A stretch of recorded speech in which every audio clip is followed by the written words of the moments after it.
രത്തൻ ടാറ്റ ഇൻസ്റ്റാഗ്രാമിൽ 96 ലക്ഷം ഫോളോവേഴ്സ് രത്തൻ ടാറ്റയ്ക്ക് ആകെ 61 പോസ്റ്റുകളേ ഉള്ളൂ. ആ 61 പോസ്റ്റുകളിൽ ഒരു പോസ്റ്റ് വളരെ സ്പെഷ്യലാണ്. കാരണം രത്തൻ ടാറ്റയുടെ അമ്മാവൻ JRD ടാറ്റയുടെ ഏറ്റവും വലിയ ഡ്രീമുകളിലൊന്നായിരുന്നു ടാറ്റയുടെ പേരിൽ ഒരു പാസഞ്ചർ കാർ ഉണ്ടാക്കുക എന്നുള്ളത്. ആ കാറിൻ്റെ പ്ലാന്റിലെ ലോഞ്ചിൻ്റെ സമയത്തെടുത്ത ഫോട്ടോ ആണിത്. ടാറ്റ എസ്റ്റേറ്റ് 1992 ഇറങ്ങിയ ഫസ്റ്റ് ബാച്ച് ടാറ്റ എസ്റ്റേറ്റുകളിൽ ഒന്നാണ് ഈ ടാറ്റ എസ്റ്റേറ്റ്. ഒരു സ്പെഷ്യൽ ടാറ്റ എസ്റ്റേറ്റ് കൂടിയാണ്, കാരണം ഇതെൻ്റെ സ്വന്തം ടാറ്റ എസ്റ്റേറ്റ് ആണ്.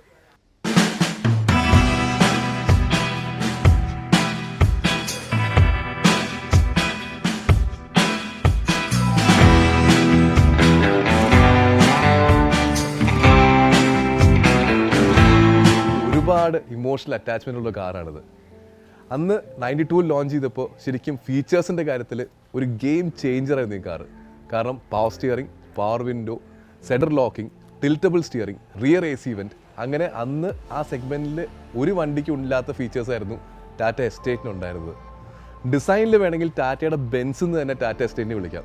കാരണം തമാശയായിട്ട് ആൾക്കാർ പറയാറുണ്ട് ബെൻസിൻ്റെ S124 എന്ന് പറയുന്ന സ്റ്റേഷൻ വാഗൻ്റെ അതേ ഡിസൈനാണ് ടാറ്റ എസ്റ്റേറ്റ് കടമെടുത്തിരിക്കുന്നതെന്ന്, അല്ലെങ്കിൽ ഇൻസ്പിറേഷനായിട്ട് എടുത്തിരിക്കുന്നത്.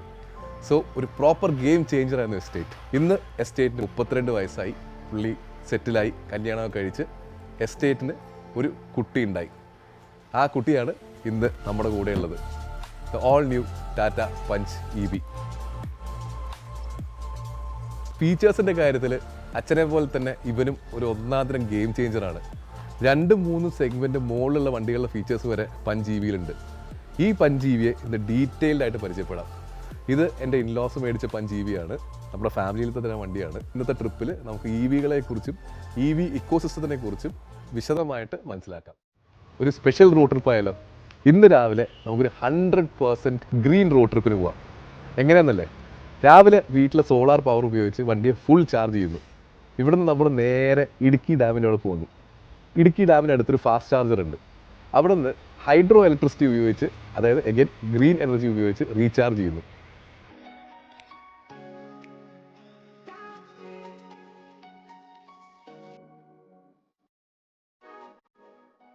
സോ 100% ഗ്രീൻ റോഡ് ട്രിപ്പ് ആയിരിക്കും.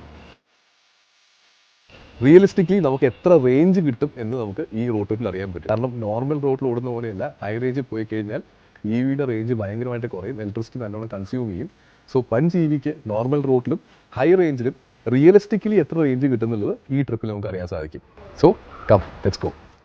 തുടക്കത്തിൽ ഞാൻ ടാറ്റയുടെ ആദ്യത്തെ കാർ ഉണ്ടാക്കിയ ഒരു പോസ്റ്റിനെ കുറിച്ച് പറഞ്ഞില്ലേ, അതിൻ്റെ പുറയിൽ ശരിക്കും ഒരുപാട് കഷ്ടപ്പെട്ട് എന്നാൽ പരാജയപ്പെട്ടു പോയതിൻ്റെ ഒരു വാശിയുടെ കഥയുണ്ട്. അതായത് ഇന്ത്യയിലെ പാസഞ്ചർ കാർസ് ഉണ്ടാക്കാൻ വേണ്ടി ടാറ്റ 2 പ്രാവശ്യം ആത്മാർത്ഥമായിട്ട് ശ്രമിച്ചിട്ടും അവരെ പരാജയപ്പെട്ടു പോയി. ഒരുപക്ഷെ പരാജയപ്പെടുത്തി എന്ന് വേണം പറയാനായിട്ട്. സോ ആ കഥ ഒരു നല്ലൊരു വാശിയുടെ കഥയാണ്. ആ കഥ ഒന്ന് പറഞ്ഞിട്ട് നമുക്ക് EVയിലേക്കും EVയുടെ ടെക്നിക്കാലിറ്റീസിലേക്കൊക്കെ പോകും. 1939 തന്നെ ഇന്ത്യയിലെ ഏറ്റവും വലിയ സ്റ്റീൽ മാനുഫാക്ചറർ ആയിരുന്നു ടാറ്റയുടെ കമ്പനിയായ ടിസ്കോ, അതായത് Tata iron and steel company. ടിസ്കോൻ്റെ ഒരു നാച്ചുറൽ പ്രോഗ്രഷൻ എന്ന രീതിയിൽ ആ സ്റ്റീൽ ഉപയോഗിച്ച് എന്തെങ്കിലുമൊക്കെ പ്രോഡക്ട്സ് ഉണ്ടാക്കുന്നത് ടാറ്റയ്ക്ക് ഉണ്ടായിരുന്നു.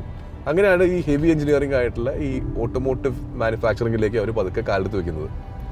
1945 ആയപ്പോൾ അവർ അതിനുവേണ്ടി ടെൽക്കോ എന്നൊരു കമ്പനി എസ്റ്റാബ്ലിഷ് ചെയ്തു. നമുക്കറിയാം ടാറ്റ മോട്ടോഴ്സിൻ്റെ പഴയ പേര് ടെൽക്കോ എന്നായിരുന്നു, Tata engineering and locomotive company. ഇതിനെ കുറച്ചുകൂടി സിമ്പിൾ ആയിട്ടുള്ള എഞ്ചിനീയറിംഗ് പ്രോഡക്റ്റ് ആയിരുന്നില്ല. അവർ ആദ്യത്തെ പ്രോഡക്റ്റ് ട്രെയിൻ ആയിരുന്നു. ടാറ്റയുടെ ആദ്യത്തെ പ്രോഡക്റ്റ് ട്രെയിൻ ആയിരുന്നു. 1948 ഒക്കെ ആയപ്പോൾ അവർ UK മാർഷൽ കമ്പനിയായിട്ട് ചേർന്നിട്ട് ഒരു സ്റ്റീം റോഡ് റോളർ ലോഞ്ച് ചെയ്തു. അതായത് ഇന്നത്തെ റോഡ് റോളറിൻ്റെയൊക്കെ ഒരു പൂർവികനായിരുന്നു സ്റ്റീം പവേർഡ് ആയിട്ടുള്ള റോഡ് റോളർ. 1950s ഒക്കെ ആയപ്പോൾ അവരൊരു ഇമ്പോർട്ടൻറ്റ് JVയിൽ എൻട്രി ചെയ്തു, ഒരു ജോയിൻറ്റ് വെഞ്ചറിൽ എൻട്രി ചെയ്തു. മെർസിഡീസ് ബെൻസ് ആയിട്ടാണ് ടാറ്റ ജോയിൻറ്റ് വെഞ്ചറിൽ വന്നത്. അന്ന് 50s തന്നെ മെർസിഡീസ് ബെൻസിൻ്റെ ഡയമലർ ട്രക്സ് അവർ ലൈസൻസോടുകൂടി ഇന്ത്യയിൽ മാനുഫാക്ചർ ചെയ്യാൻ പ്ലാൻ ചെയ്തു. അങ്ങനെ 1954 ആയപ്പോൾ TMB 312 എന്ന് പറഞ്ഞാൽ നമ്മുടെ നാട്ടിലൊക്കെ ഫേമസ് ആയിട്ട് അറിയപ്പെടുന്നത് അത് ബെൻസ് ലോറി എന്നാണ്. അപ്പോൾ ആ ബെൻസ് ലോറിയാണ് അവർ ആദ്യം ഇന്ത്യയിൽ ലോഞ്ച് ചെയ്തത് കമേഴ്ഷ്യൽ വെഹിക്കിൾ സെഗ്മെൻറ്റിൽ. അന്ന് പറയപ്പെടുന്നതെന്ന് വെച്ചാൽ മെർസിഡീസ് ബെൻസിൻ്റെ എഞ്ചിനീയേഴ്സ് ഇന്ത്യയിൽ വന്ന് നമ്മുടെ ഇന്ത്യൻ എഞ്ചിനീയേഴ്സിനെ ഈ പ്രൊഡക്ഷനിൽ ട്രെയിൻ ചെയ്തെടുത്തിട്ടാണ് അവർ മാനുഫാക്ചറിങ് സ്റ്റാർട്ട് ചെയ്യുന്നതാണ്. സോ ബെൻസ് ലോറി അങ്ങനെ ഇന്ത്യയിൽ ഭയങ്കര ഹിറ്റായി. കാരണം അന്ന് കമേഴ്ഷ്യൽ ട്രക്സിൻ്റെ ആവശ്യം വളരെ കൂടുതലായിരുന്നു. എൻ്റെ ഗ്രാൻഡ് ഫാദർ പറഞ്ഞാണ് ഞാൻ അറിഞ്ഞത്, നമ്മുടെ മരിച്ചുപോയ ഫിലിം ആക്ടർ പ്രതാപ് പോത്തനില്ലേ, പ്രതാപ് പോത്തൻ്റെ ഫാദർ ആയിരുന്നു അന്ന് കേരളത്തിലെ ഏറ്റവും വലിയ മെർസിഡീസ് ബെൻസിൻ്റെ ഡീലർ കുളത്തുങ്കൽ പോത്തൻ. കുളത്തുങ്കൽ മോട്ടോഴ്സ് എന്നായിരുന്നു അവരുടെ ഫേമിൻ്റെ പേര്. സോ മെർസിഡീസ് ബെൻസ് ആയിട്ടുള്ള ഈ ഒരു സ്ട്രോങ് റിലേഷൻഷിപ്പ് ഫ്യൂച്ചർ വാഹനങ്ങൾ ഇൻട്രൊഡ്യൂസ് ചെയ്യുന്നതിലും ടാറ്റയ്ക്ക് നല്ലൊരു പ്രചോദനമായി. കാരണം ഒരു എസ്റ്റാബ്ലിഷ്ഡ് ആയിട്ടുള്ള ഒരു കാർ മാനുഫാക്ചറാണ് മെർസിഡീസ് ബെൻസ്. അവരുടെ ടെക്നിക്കൽ ടൈപ്പും കൂടെയുണ്ട്. അങ്ങനെ 60s ഒക്കെ ആയപ്പോൾ മെർസിഡീസ് ബെൻസിൻ്റെ പാസഞ്ചർ കാർസ് ഇന്ത്യയിൽ ഇൻട്രൊഡ്യൂസ് ചെയ്യാൻ ടാറ്റ പ്ലാൻ ചെയ്തു. അങ്ങനെ അതിന് വേണ്ടിയിട്ടുള്ള ലൈസൻസിന് അപ്ലൈ ചെയ്യാനും തീരുമാനിച്ചു. പക്ഷെ ആ സമയം ആയപ്പോഴത്തേക്കും ഇന്ത്യയിലെ ലൈസൻസ് രാജ് എന്ന ഒരു നൊട്ടോറിയസ് പേരിൽ അറിയപ്പെട്ടിരുന്ന ടാരിഫ് കമ്മീഷൻ നിലവിൽ വന്നിരുന്നു. ഈ ടാരിഫ് കമ്മീഷൻ ഇൻട്രൊഡ്യൂസ് ചെയ്തതിൻ്റെ ഉദ്ദേശശുദ്ധി നല്ലതാണ്. കാരണം ഇന്ത്യ അന്ന് സ്വാതന്ത്ര്യം കിട്ടിയ സമയമാണ്. ഇന്ത്യൻ മാർക്കറ്റിൽ ഒരുപാട് കാർ മാനുഫാക്ചറേഴ്സ് ഇല്ല.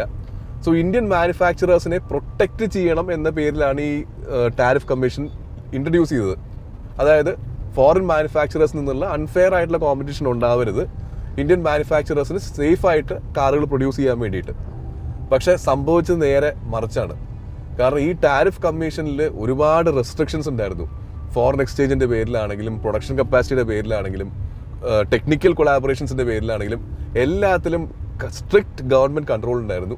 അതുകൊണ്ട് തന്നെ ഇന്നോവേഷനെ ഒട്ടും പ്രോത്സാഹിപ്പിച്ചിരുന്നില്ല. അതൊക്കെ അതിൻ്റെ സൈഡ് എഫക്ട്സ് ആണ്.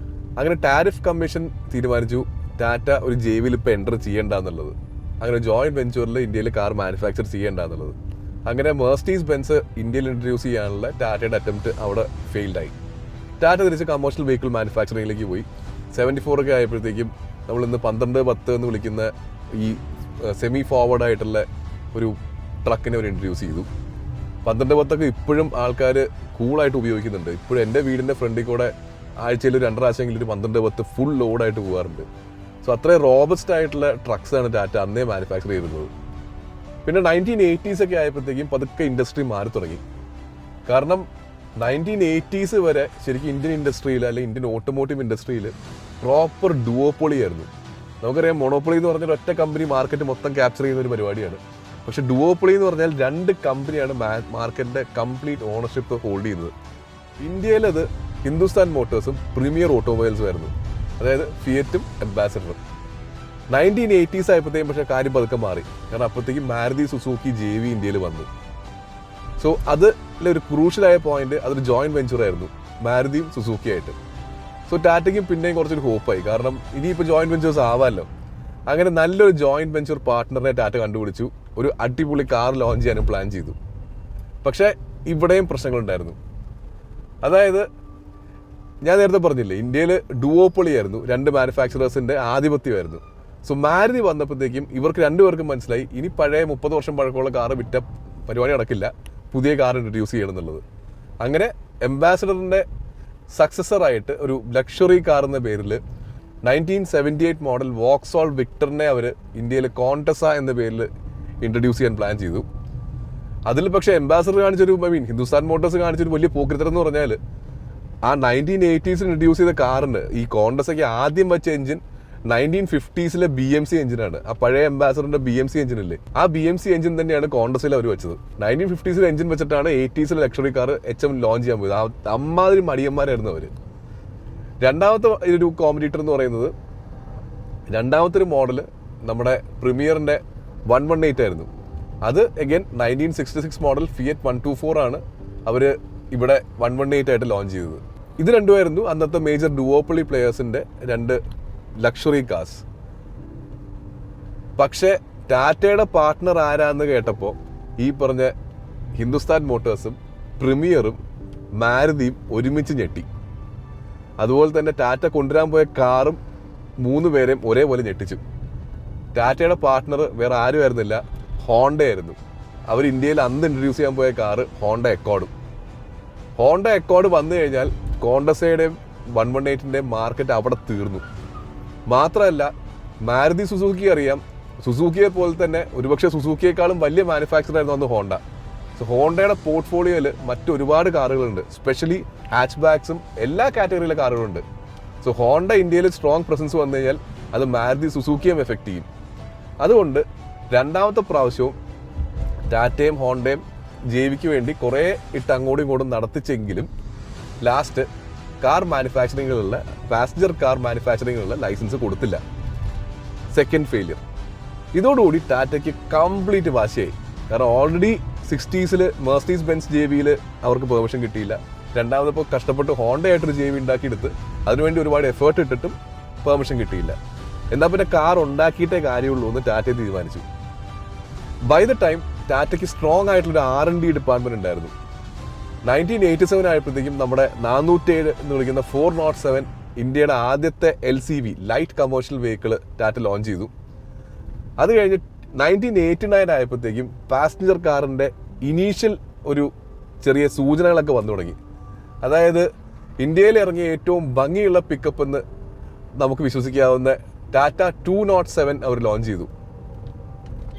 അതിനുശേഷം 1991 ആയപ്പോൾ ഏറ്റവും ഐക്കോണിക് ആയിട്ടുള്ള ഇന്ത്യൻ SUV ടാറ്റ CR അവർ ലോഞ്ച് ചെയ്തു. CRക്ക് ശേഷം 1992 ടാറ്റയുടെ ഫസ്റ്റ് പാസഞ്ചർ കാറായിട്ടുള്ള ടാറ്റ എസ്റ്റേറ്റ് അവർ ലോഞ്ച് ചെയ്തത്. The rest is history. പിന്നെ അങ്ങോട്ട് ടാറ്റയുടെ പോർട്ട്ഫോളിയോയിൽ ഇഷ്ടം പോലെ വെറൈറ്റി പാസഞ്ചർ കാറുകൾ ഉണ്ടായിട്ടുണ്ട്. പലതും ഇൻഡസ്ട്രി ഫസ്റ്റ് ആയിരുന്നു. ഫോർ എക്സാമ്പിൾ ടാറ്റ ഇൻഡിക്കയുടെ ഒരു കോമ്പാക്ട് സെഡാൻ വേർഷൻ ഉണ്ടായിരുന്നു, ഇൻഡിഗോ CS ആണ് നമ്മുടെ ഇന്നത്തെ സ്വിഫ്റ്റ് ഡിസയറിൻ്റെയും അതുപോലെ തന്നെ ഹോണ്ട അമേസിൻ്റെയൊക്കെ ഒരു പൂർവികൻ എന്ന് വിളിക്കാവുന്നത്. ആ സബ് 4 മീറ്റർ സെഗ്മെൻറ്റിനെ ഓപ്പൺ അപ്പ് ചെയ്ത്. പിന്നെ നമുക്കറിയാം ടാറ്റ നാനോ, വേൾഡിലെ ഏറ്റവും അഫോർഡബിൾ ആയിട്ടുള്ള കാറ്. അങ്ങനെ പാസഞ്ചർ കാർ സെഗ്മെൻറ്റിൽ തന്നെ ഒരുപാട് യുണീക്ക് ആയിട്ടുള്ള ഇൻഡസ്ട്രി ഫസ്റ്റ് കാറുകൾ ടാറ്റ ഇൻട്രൊഡ്യൂസ് ചെയ്തു. സോ ഹിസ്റ്ററിയുടെ കാര്യത്തിൽ ഞാൻ പറഞ്ഞു എന്താ വെച്ചാൽ ഇന്ത്യയിലെ ഏറ്റവും വലിയ കമ്പനി ആയിട്ട് കൂടിയും ഒരുപാട് ഡിഫിക്കൽട്ടീസും അതുപോലെ റിജക്ഷൻസും ഫേസ് ചെയ്തിട്ടാണ് ടാറ്റ മോട്ടോഴ്സ് ഇന്ന് കാണുന്ന സ്കെയിലിലേക്ക് വന്നത്. So I felt that is a very fascinating story. ഹിസ്റ്ററിയൊക്കെ പറഞ്ഞ് വണ്ടി ഓടിച്ച് നമ്മൾ കോതമംഗലത്തെത്തി. രാവിലെ ഒന്നും കഴിച്ചില്ല, നല്ല വിശപ്പുണ്ട്. അപ്പോൾ നമുക്ക് ചെറിയൊരു ബ്രേക്ക്ഫാസ്റ്റ് പെട്ടെന്ന് കഴിച്ചിട്ട് നമ്മുടെ ചാർജിങ് ഡെസ്റ്റിനേഷനിലേക്ക് പോവാം. ഞാൻ ഈ വഴി പാസ് ചെയ്യുമ്പോൾ എപ്പോഴും കയറാറുള്ള ചെറിയൊരു ഹോട്ടലുണ്ട് ഇവിടെ. ആ ഹോട്ടലിൽ ഒരു ലക്ഷ്മി ഹോട്ടൽ എന്നാണ്. ചെറിയ സാധാരണ ഹോട്ടലാണ്, പക്ഷേ ഫുഡ് അത്യാവശ്യം നല്ലതാണ്. ഇവിടുത്തെ മെയിൻ ഐറ്റം നമ്മുടെ സുറിയാനി ഡിഷായിട്ടുള്ള പിടിയും മട്ടൻ ചാപ്സുമാണ്. സോ ബ്രേക്ക്ഫാസ്റ്റ് ആയിട്ട് നമുക്ക് നല്ല നാടൻ പിടിയും മട്ടൻ ചാപ്സും അടിക്കാം. നല്ലൊരു ബ്രേക്ക്ഫാസ്റ്റ് കഴിഞ്ഞു. ആദ്യം നമ്മുടെ ജേർണി സ്റ്റേറ്റസ് നോക്കാം, എത്ര കിലോമീറ്റർ കവർ ചെയ്തു എന്നുള്ളത്. ഇപ്പോൾ കറണ്ട് സ്റ്റേറ്റസ് നമുക്ക് നോക്കാം. നമ്മൾ ഇതുവരെ കവർ ചെയ്ത ഡിസ്റ്റൻസ് 52.3 കിലോമീറ്റർ ആണ്. ആവറേജ് എനർജി കൺസംഷൻ എന്ന് പറയുന്നത് 123 Wh/km. ഇപ്പോൾ കാണിക്കുന്ന റേഞ്ച് 199 കിലോമീറ്റർ ആണ്. Battery percentage 82%. അപ്പോൾ ഇനി മെയിൻ ടോപ്പിക്കിലേക്ക് വരാം, നമ്മുടെ കാറിൻ്റെ റിവ്യൂ, ഡ്രൈവിംഗ് എക്സ്പീരിയൻസിലേക്ക് വരാം. എല്ലാവരും ചോദിക്കുന്ന കാര്യം EV കാർ ഓടിക്കുമ്പോൾ ഫീൽ എന്താണെന്നുള്ളതാണ്. കാരണം നമുക്ക് പെട്രോൾ കാർ ഓടിച്ച് ശീലമുണ്ട്, ഡീസൽ കാർ ഓടിച്ച് ശീലമുണ്ട്. പലവരും ഇപ്പോഴും EV കാറുകൾ ഓടിച്ചിട്ടില്ല. അപ്പോൾ ഞാൻ തന്നെ പ്രോപ്പറായിട്ട് EV ഓടിച്ചു തുടങ്ങിയത് ഈ വണ്ടി വന്നേ പിന്നെയാണ്. EVയുടെ ഡ്രൈവിംഗ് എക്സ്പീരിയൻസിനെ പറ്റി പറയുകയാണെങ്കിൽ ബെസ്റ്റ് ഓഫ് ബോത്ത് വേൾഡ്സ് എന്ന് വേണമെങ്കിൽ പറയാം. കാരണം നമുക്കറിയാം പെട്രോൾ കാറിൻ്റെ ഒരു പെർഫോമൻസ് എന്ന് പറയുന്നത് അതിൻ്റെ പവറാണ്, ഡീസലിൻ്റെ ഒരു ഹൈലൈറ്റ് എന്ന് പറയുന്നത് അതിൻ്റെ ടോർക്കാണ്. EVയിൽ ഈ രണ്ട് സാധനം നമുക്ക് കിട്ടും. ഒരു പെട്രോളിൻ്റെ ഒരു പെർഫോമൻസും കിട്ടും, ഡീസലിൻ്റെ ഒരു നല്ലൊരു ടോർക്ക് പുള്ളും കിട്ടും. പേഴ്സണലി ഞാൻ ഡീസൽ കാറുകളെ കൂടുതൽ ഇഷ്ടപ്പെടുന്ന ഒരാളാണ്. എനിക്ക് ആ ടോർക്ക്, അത് ആക്സിലറേഷൻ കിട്ടുമ്പോൾ ഒരു ടോർക്ക് പുള്ളുണ്ടല്ലോ നമ്മൾ സീറ്റിൻ്റെ പുറകിലോട്ട് ഇങ്ങനെ പോകുന്നത്, അതെനിക്ക് ഭയങ്കര ഇഷ്ടമാണ്. സോ EVയിൽ അത് നമുക്ക് ശരിക്കും ഫീൽ ചെയ്യാൻ പറ്റും. നമുക്ക് ഓവർടേക്കിംഗ് ഒക്കെ ഭയങ്കര ഈസിയാണ്. അത്യാവശ്യം നല്ല പെർഫോമൻസ് ഉണ്ട് ഈ കാറിന്. അതായത് ഈ സെഗ്മെൻറ്റിനെ വെച്ച് നോക്കുമ്പോൾ എനിക്ക് തോന്നുന്നു പഞ്ച് EV ആയിരിക്കും ഇതിൽ ഏറ്റവും best performing car. 0 to 100 less than 10 seconds ആണ്. അതിനേക്കാൾ ഉപരി നമുക്കിപ്പോൾ മൾട്ടിപ്പിൾ ഓവർടേക്സ് ചെയ്യാം. നമ്മൾ ഹൈവേയിലൊക്കെ പോകുമ്പോൾ 2-3 കാറിനൊക്കെ ഒരുമിച്ച് ഓവർടേക്ക് ചെയ്യണമെങ്കിലും ഒരു എഫേർട്ടും ഇല്ലാതെ സ്പോർട്സ് മോഡിലേക്ക് പോലും മാറ്റാതെ തന്നെ സിറ്റി മോഡിൽ തന്നെ നമുക്ക് ഓവർടേക്ക് ചെയ്യാൻ പറ്റും. ശരിക്കും ഒരു ഫൺ ടു ഡ്രൈവ് കാർ തന്നെയാണ് പഞ്ച് EV. സോ ഇതിൻ്റെ EVകളുടെ മറ്റൊരു ഹൈലൈറ്റ് വൺ പെഡൽ ഡ്രൈവിംഗ് ആണ്, OPD എന്ന് പറയും. സോ എന്താണ് ഈ വൺ പെഡൽ ഡ്രൈവിംഗ്? അതായത് സിമ്പിളായിട്ട് പറയുകയാണെങ്കിൽ ഈ കാർ ഡ്രൈവ് ചെയ്യാൻ നമുക്ക് ശരിക്കും ബ്രേക്ക് ഉപയോഗിക്കേണ്ട ആവശ്യമില്ല. ബ്രേക്ക് ഉപയോഗിക്കേ വേണ്ടെന്നല്ല, മെജോറിറ്റി സമയത്തും ബ്രേക്ക് ഉപയോഗിക്കേണ്ട ആവശ്യമില്ല. കാരണം ഇതിൽ റീജനറേറ്റീവ് ബ്രേക്കിംഗ് ഉണ്ട്. ബ്രേക്ക് റീജൻ എന്ന് പറഞ്ഞാൽ ഈ ഇലക്ട്രിക് മോട്ടറിൻ്റെ ഒരു ബ്യൂട്ടിഫുൾ ആയിട്ടുള്ള ടെക്നോളജിയാണ്. അതായത് നമ്മൾ ആക്സിലറേഷൻ കൊടുക്കുമ്പോൾ മോട്ടർ മുമ്പോട്ട് കറങ്ങും, അതേസമയം നമ്മൾ കാലെടുക്കുമ്പോൾ, അതായത് നമ്മൾ ഡിസലറേറ്റ് ചെയ്യുന്ന പോയിന്റിൽ ഈ മോട്ടർ തിരിഞ്ഞ് കറങ്ങി തുടങ്ങും. അതായത് ഈ മോട്ടർ ഒരു ജനറേറ്ററായി മാറി കറണ്ടിനെ ജനറേറ്റ് ചെയ്ത് തുടങ്ങും. അതിനെയാണ് ഈ റീജനറേഷൻ എന്ന് പറയുന്നത്. ബ്രേക്കിങ്ങിൻ്റെ ആ ഒരു കൈനറ്റിക് എനർജിയെ അവൻ ഇലക്ട്രിക്കൽ എനർജി ആയിട്ട് കൺവേർട്ട് ചെയ്യും, എന്നിട്ട് അത് ബാറ്ററിയിൽ സ്റ്റോർ ചെയ്യും. ബ്രേക്ക് റീജന് 4 സെറ്റിംഗ് ആണുള്ളത്.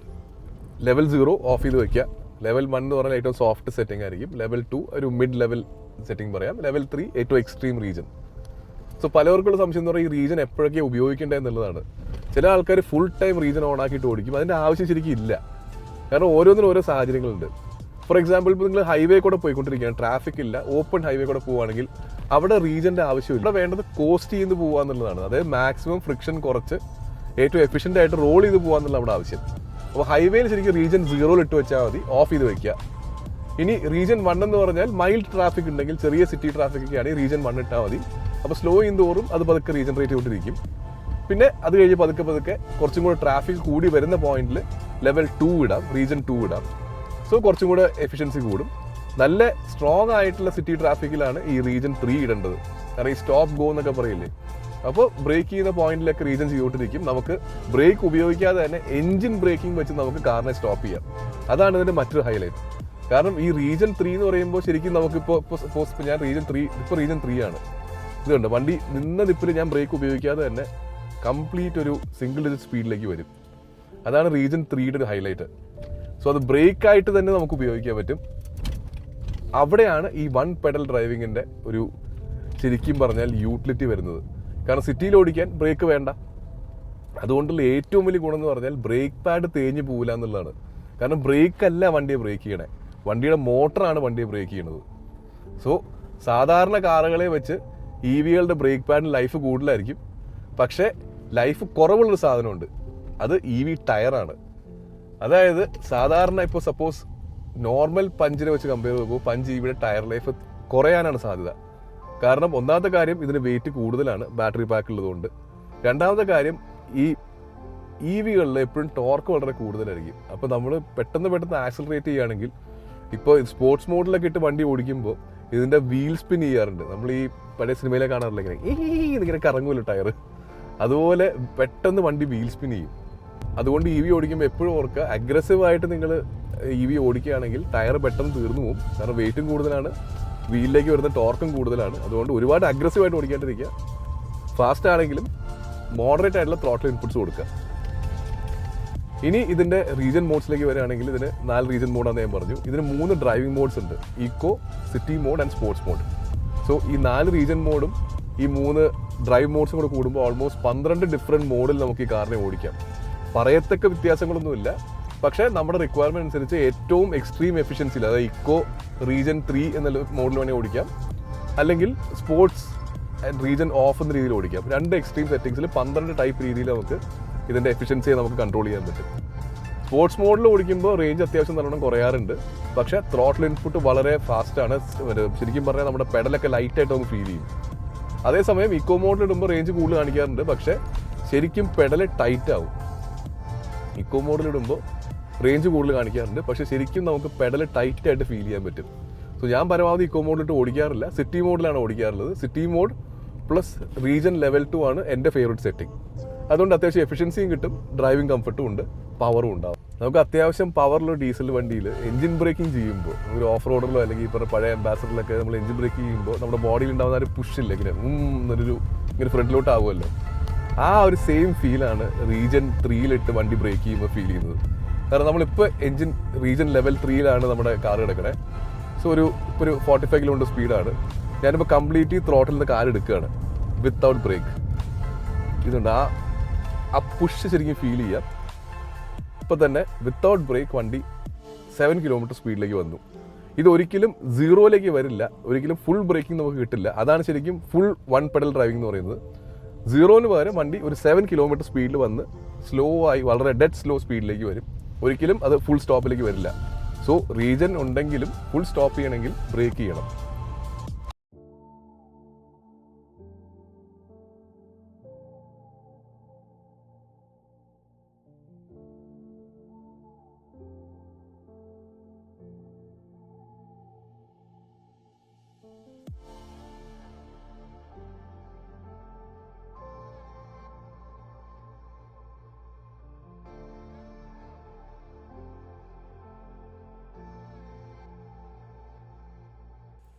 ടാറ്റ പഞ്ച് EVയുടെ ആഡിലെ ടൈറ്റിൽ അത്യാവശ്യം ഇൻട്രസ്റ്റിംഗ് ആണ്. Meet the SUV that goes beyond every day എന്നാണ് അവർ ടൈറ്റിൽ ചെയ്തേക്കണേ. ശരിക്കും ടാറ്റ പഞ്ച് EV ഒരു SUV ആണോ? ഇത് ഏത് കാറ്റഗറിയിൽ പെടും? അല്ലെങ്കിലും പുതിയ പുതിയ കാറ്റഗറി ഉണ്ടാക്കാൻ നമ്മൾ ഇന്ത്യക്കാർ പണ്ടേ മിടുക്കന്മാരാണ്. ടാറ്റ പഞ്ച് ഇ വിയുടെ കാറ്റഗറി എന്ന് പറയുന്നത് മൈക്രോ SUV ആണ്. അതായത് നമ്മുടെ ഇഗ്നിസും മഹീന്ദ്രയുടെ KUV 300 ഒക്കെയുള്ള ആ same micro SUV category. So എത്ര കാറ്റഗറി SUVകളുണ്ട് നമുക്ക് നോക്കാം. ഫുൾ സൈസ് SUV GLSും ലാൻഡ് ക്രൂസറും പോലുള്ള സാധനങ്ങൾ. SUV പ്രാഡോ അല്ലെങ്കിൽ ഫോർച്യൂണർ പോലുള്ള അത്യാവശ്യം സൈസുള്ള SUVs. Mid size SUV Tata Harrier പോലത്തെ ആ കാറ്റഗറി വണ്ടികൾ. കോമ്പാക്റ്റ് SUV ക്രെറ്റ, സെൽറ്റോസ് ആ കാറ്റഗറി. ഇനി സ്മോൾ SUV നമ്മുടെ സോണറ്റ് അല്ലെങ്കിൽ വെന്യൂ പോലത്തെ കാറ്റഗറി. പിന്നെയാണ് മൈക്രോ SUV വരുന്നത്, ചെറിയ SUV. സോ എന്തായാലും ടാറ്റ പഞ്ച് EV ഒരു മൈക്രോ SUV ആണ്. ആദ്യം പഞ്ചിന് ടാറ്റ ഇട്ട പേര് ഹോൺബിൽ എന്നായിരുന്നു. പിന്നീട് അവർ ആ പേര് മാറ്റി പഞ്ച് എന്നാക്കി. ശരിക്കും അതൊരു മാർക്കറ്റിംഗ് മാസ്റ്റർ സ്ട്രോക്ക് ആയിട്ട് എനിക്ക് തോന്നിയിട്ടുള്ളത്. എന്തായിരിക്കും മാർക്കറ്റിംഗ് മീറ്റിംഗ് നടന്നു കാണുക, ആരെങ്കിലും പറഞ്ഞു കാണും മിക്കവാറും നല്ല പഞ്ചുള്ളൊരു പേര് വേണമെന്ന്. അപ്പോൾ മറ്റേ CID മൂസിൽ ഹൈസ്റ്റേഷൻ പറഞ്ഞ പോലെ എന്തിനാ വേറെ അത് തന്നെ എടുത്ത് തരില്ലെന്ന് ചോദിച്ച പോലെ എന്നാൽ പഞ്ച് നിട്ടാൽ പോരെന്ന് ആരും ചോദിച്ചു കാണും. ആയത് വീടുണ്ടോ. പക്ഷേ എന്തായാലും നല്ല ടഫായിട്ടുള്ള നല്ലൊരു എന്താ പറയുക ഒരു പഞ്ചുള്ള പേര് തന്നെയാണ് ടാറ്റ പഞ്ചിൻ്റെത്. 2020 ഓട്ടോ എക്സ്പോയിലാണ് ഇത് ഒരു HBX എന്ന് പറയുന്ന കോൺസെപ്റ്റിൽ അവർ ടാറ്റ ഇൻട്രൊഡ്യൂസ് ചെയ്തത്. അന്ന് വന്നപ്പോൾ നല്ല ചങ്കി ആയിട്ടുള്ള വീൽസും റൂഫ് റാക്കൊക്കെ ആയിട്ടുള്ള നല്ലൊരു ഫങ്കി ലുക്കിംഗ് കോൺസെപ്റ്റ് ആയിരുന്നു. പിന്നെ പ്രൊഡക്ഷൻ വേർഷനിലേക്ക് വന്നപ്പോഴത്തേക്കും കുറേയൊക്കെ മെലോ ഡൗൺ ചെയ്ത് ഒരു നോർമൽ സിറ്റി ഫ്രണ്ട്ലി കോമ്പാക്റ്റ് അല്ലെങ്കിൽ മൈക്രോ SUV ആയിട്ട് മാറി. ഇനി പുതിയ ടാറ്റ കാർസിൻ്റെയൊക്കെ ഒരു ഫേസ് ഈ ഒരു സ്റ്റൈലായിട്ട് ഷാർപ്പ് ആംഗുലർ ആയിട്ടുള്ളൊരു ഡിസൈനിലേക്ക് വരിക. പേഴ്സണലി എനിക്ക് ഭയങ്കര ഇഷ്ടമാണ്. സ്പെഷ്യലി ആ ഫ്രണ്ടിലത്തെ ലൈറ്റ് സ്ട്രിപ്പ് കാണുമ്പോൾ എനിക്ക് ആ പഴയ 90s സീരീസ് ഉണ്ടായിരുന്നു റോബോ കോപ്പ് എന്ന് പറഞ്ഞിട്ട്. ആ റോബോ കോപ്പിൻ്റെ ഹെൽമെറ്റിൽ ആ ലൈറ്റ് സ്ട്രിപ്പ് പോലെ തോന്നും പലപ്പോഴും ആ പഞ്ചിൻ്റെ ഫ്രണ്ട് കാണുമ്പോൾ. അത് അൺലോക്ക് ചെയ്യുമ്പോഴും ലോക്ക് ചെയ്യുമ്പോഴും നല്ലൊരു ഇൻട്രസ്റ്റിംഗ് ആയിട്ടുള്ളൊരു ലൈറ്റ് ഷോ അതിനകത്ത് വരാറുണ്ട്. അത് ലോക്ക് ചെയ്യുമ്പോൾ ഒരു ഡിസൈനാണ്, അൺലോക്ക് ചെയ്യുമ്പോൾ വേറൊരു ഡിസൈനാണ്. കാണാൻ തന്നെ രസമുണ്ട്. പ്രൊജക്ടർ ലാംപ്സ് ആണ്, പ്ലസ് കോർണറിങ് ലാംപ്സും ഉണ്ട്. സോ നൈറ്റ് ഡ്രൈവിംഗ് ഒക്കെ അത്യാവശ്യം നല്ല വിസിബിലിറ്റി തരുന്നുണ്ട്. നല്ല ക്ലിയർ ലൈറ്റാണ്, നല്ലൊരു വൈറ്റ് ത്രൂ ഉള്ള ലൈറ്റാണ്, പക്ഷേ ഇറ്റ്സ് വെരി നൈസ്. സൈഡിലേക്ക് വരുമ്പോൾ ഡയമണ്ട് കട്ട് അലോയ് വീൽസ് ആണ്, ക്ലീൻ ചെയ്യാനൊക്കെ എളുപ്പമാണ്, വലിയ ബുദ്ധിമുട്ടില്ല. ഇനി ക്ലാഡിംഗ് നോക്കുകയാണെങ്കിൽ അത്യാവശ്യം ലിബറലായിട്ടൊരു പ്ലാസ്റ്റിക് ക്ലാഡിങ്സ് കൊടുത്തിട്ടുണ്ട്. ആ ഒരു ടഫ് SUV-ish ലുക്ക് കിട്ടാൻ വേണ്ടിയിട്ട് വർക്ക്സ് വെൽ. കാരണം എനിക്ക് ഏറ്റവും ടാറ്റയോട് താങ്ക്സ് പറയാനുള്ള കാര്യം എന്ന് പറഞ്ഞാൽ ഇതിൽ ക്രോം ഇല്ല എന്നുള്ളതാണ്. ക്രോമിയം സ്ട്രിപ്സോ അല്ലെങ്കിൽ അങ്ങനത്തെ ഒരു കാര്യമില്ല. വളരെ ഒരു ക്ലീൻ ആൻഡ് മിനിമലിസ്റ്റിക് ഡിസൈൻ അവർ കൊടുത്തേക്കണേ without any chrome inserts. Side profile നോക്കുകയാണെങ്കിൽ എനിക്ക് ഏറ്റവും ഇഷ്ടപ്പെട്ടത് ഇതിൻ്റെ ഗ്ലാസ് ഏരിയ ആണ്. ഇത് നമ്മുടെ എംപവേർഡ് പ്ലസ് എന്ന് പറയുന്ന വേരിയൻ്റ് ആണ്. സോ അതിൻ്റെ ഇൻറ്റീരിയറൊക്കെ നല്ല ലൈറ്റ് കളർ ആയതുകൊണ്ട് പുറത്ത് നല്ല വെളിച്ചവും കിട്ടും, അകത്ത് നല്ലൊരു എയറി ഫീൽ കിട്ടുന്നുമുണ്ട്. ആൻഡ് ഡ്രൈവ് ചെയ്യുമ്പോൾ വിസിബിലിറ്റി അത്യാവശ്യം നല്ലതാണ്. റിയർ സെക്ഷൻ നോക്കുകയാണെങ്കിൽ അത്യാവശ്യം സിമിലറാണ് നമ്മുടെ പെട്രോൾ പഞ്ചായിട്ട്. കാര്യമായ വ്യത്യാസങ്ങളൊന്നുമില്ല. ചെറിയ ചെറിയ ഈസ്റ്റർ എഗ്സ് ഒക്കെ ടാറ്റ ഇൻക്ലൂഡ് ചെയ്തിട്ടുണ്ട്. അതായത് ഈ ഒരു ഗ്ലാസ് ഏരിയയിൽ ചെറിയൊരു റൈനോസറസിൻ്റെ ഒരു ചെറിയൊരു ഡിസൈൻ കൊടുത്തിട്ടുണ്ട്, ഒരു ചെറിയൊരു മലയുടെ മുകളിൽ നിൽക്കുന്ന പോലെ. ഇതെനിക്ക് തോന്നുന്നു 2022 ടാറ്റ ഒരു കാസിരംഗ എഡിഷൻ എന്ന് പറഞ്ഞിട്ടുള്ളൊരു മോഡൽ സോഴ്സ് ഇറക്കിയിരുന്നു. അതിനകത്താണ് ആദ്യമായിട്ട് ഈ ഗ്ലാസ് ഏരിയയിൽ ഈ ഒരു റൈനോ ഡിസൈൻ അവർ ഇൻക്ലൂഡ് ചെയ്തത്. ഇനി ബൂട്ട് സ്പേസ് നോക്കാം. അത്യാവശ്യം ഡീസൻ്റ് ആയിട്ടുള്ള ബൂട്ട് സ്പേസ് ആണ്. 3 വലിയ ബാഗുകൾ ഒരു പ്രാവശ്യം ട്രാവൽ ചെയ്യാൻ പോയപ്പോൾ അത് കയറിയിരുന്നു, വലിയ കുഴപ്പമില്ല. ഒറ്റ പ്രശ്നമുള്ള ഈ ലോഡിങ്ങിൽ ഇപ്പോൾ ഇത്രയും പൊങ്ങിയിരിക്കുന്നതുകൊണ്ട് നമുക്ക് ഹെവി ആയിട്ട് സാധനം ലോഡ് ചെയ്യുമ്പോൾ കുറച്ച് ബുദ്ധിമുട്ടുണ്ടാവും ഇങ്ങോട്ട് കയറ്റി ലോഡ് ചെയ്യാനായിട്ട്. പിന്നെ ഈ നമ്മുടെ ഈ ടെയിൽ ബാലൻസർ ഉണ്ടല്ലോ, ടെയിൽ ഗേറ്റ് ബാലൻസർ ഉണ്ടല്ലോ, ഇത് വലിച്ച് ഇറങ്ങാനുള്ള സ്ട്രട്ട്, ഇത് അത്യാവശ്യം നല്ല ടൈറ്റാണ്. ഇങ്ങനെ ഇതുണ്ട്, ഇത്രയും വലിച്ചിട്ട് മഞ്ഞില്ല. അപ്പോൾ അതിന് വേണ്ടി ടാറ്റ ഒരു ചെറിയൊരു ഗ്രാബ് ഹാൻഡിൽ പോലെ ഇവിടെ കൊടുത്തിട്ടുണ്ട്. അപ്പോൾ അതിൽ പിടിച്ച് വലിച്ച് ക്ലോസ് ചെയ്യുന്നതായിരിക്കും എളുപ്പം. സാധാരണ കാറുകളെക്കാളും അത്യാവശ്യം നല്ല ടൈറ്റാണ് ഇതിൻ്റെ സ്ട്രട്ട്സ്. ഇനി ഈ കാറിൻ്റെ പ്രത്യേകമാണെന്ന് എനിക്കറിയില്ല. എന്തായാലും ഞാൻ ഇത്രയും ടൈറ്റുള്ള സ്ട്രട്ട് വേറെ എവിടെയും കണ്ടിട്ടില്ല. ഇനി ഒരു ഇൻട്രസ്റ്റിംഗ് സാധനം കാണിച്ചു തരാം.